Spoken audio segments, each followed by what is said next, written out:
Hey y'all, my name is Jessie and welcome to my channel. Today I'll be reviewing this 4x4 transparent HD lace closure wig. I have a couple of lace closure wigs. If you know me, you know I love lace closure wigs, but this came from the company Jessie's collection, so it is sponsored.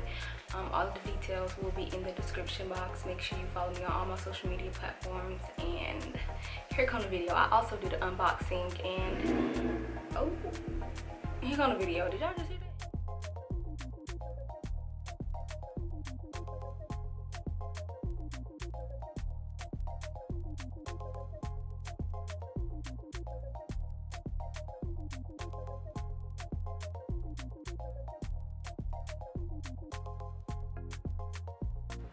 Okay, y'all, I do want to note that I did pluck the lace and bleach the knots. I do that with all of my wigs, but I do think that like the last two installs I decided not to bleach the knots. But this one right here, I definitely bleached the knots because as y'all saw in the unboxing, the lace was really light and the knots were really black. And then I sprayed the lace with a lace tint.